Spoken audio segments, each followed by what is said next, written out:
যে না কোনো পারমাণবিক বোম, আর তারেক রহমান একটা বেলুন, একটা সুই দিয়ে রেডি থাকবেন, এটাতে একটু টোকা দিবেন, এটা ফুস হয়ে যাবে।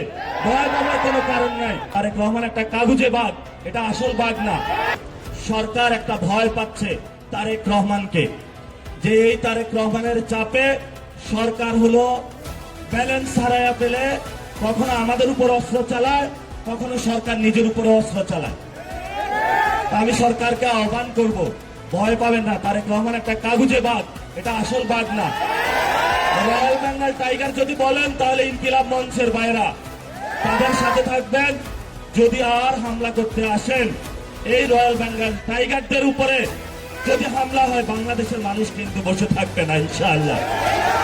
এই যে সরকার মনে করে যে না কোনো পারমাণবিক বোম, আর তারেক রহমান একটা বেলুন, একটা সুই দিয়ে রেডি থাকবেন, এটাতে একটু টোকা দিবেন, এটা ফুস হয়ে যাবে। ভয় পাওয়ার কোনো কারণ নাই। আমরা সরকারকে আহ্বান জানাবো। ইউনূস স্যার, আমি ভয় পাইতে পাইতে লন্ডন চলে গিয়েছিলেন, ওইখানে একটা চুক্তি করলেন বিএনপি এবং সরকারি প্যাডে, যে বাংলাদেশে ইলেকশন হবে। কই আমরা তো এই শব্দটি শুনলাম না যে সুষ্ঠু একটি ইলেকশন প্রয়োজন। আমরা গণতন্ত্রকে রক্ষা করতে চাই।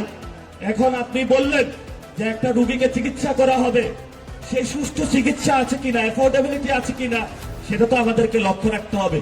তো যেই নির্বাচনের জন্য তারেক রহমানকে নিয়ে আসার জন্য এত আয়োজন, বিএনপিকে নিয়ে আসার জন্য এত আয়োজন, সেটা তো আসলে কোনো গণতান্ত্রিক কোনো ইলেকশন হলো না।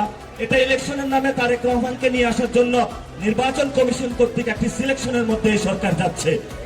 এবং আপনারা জানেন ইলেকশন কমিশন দ্বৈত নাগরিক এবং যারা ঋণ খেলাপি তাদের নমিনেশন বাতিল করার কথা, কিন্তু ছাত্রদল এই সন্ত্রাসী সংগঠন, যুবদল সন্ত্রাসী সংগঠন, তারা ইলেকশন কমিশনের সামনে গেল, গিয়ে একটি মব করলো।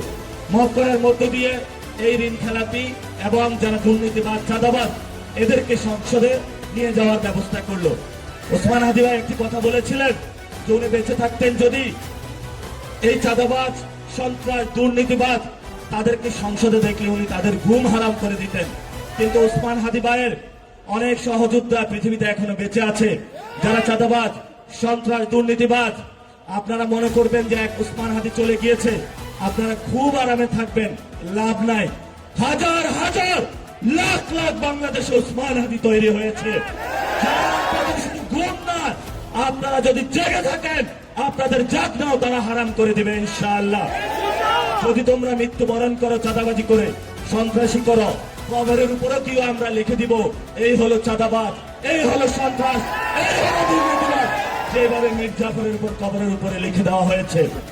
শেষ কথা, নির্বাচন কমিশন তারা ইলেকশনে গোল দেওয়ার চেষ্টা করতেছে, সিলেকশনের নামে তারেক রহমানকে আনার চেষ্টা করতেছে। এবং গতকালকে নেককারজনক ভাবে মিডিয়া ভাইদের উপরে হামলা হলো। আগে দেখতাম মিডিয়া ভাইরা প্রেস ক্লাবের সামনে দাঁড়িয়ে যেত, এখন কেউ দাঁড়ায় না, কারণ জানের ভয়, রিজিকের ভয়। আজকে দাঁড়াইছে, কিন্তু পুরো বাংলাদেশে যারা সাংবাদিক ভাইরা আছেন, একদিকে তো আপনাদের বেতন দেয় না, এখন আরেকদিকে হলো রাস্তা নিয়ে আপনাদেরকে পিটাচ্ছে। তো বাংলাদেশে আপনাদের আসলে কোনো নিরাপদ জায়গা নাই। আপনারা দাঁড়াবেন, ওসমান হাদি ভাইয়ের এই লড়াইটা চালিয়ে যাবেন। আজকের যারা প্রোগ্রাম আয়োজন করেছেন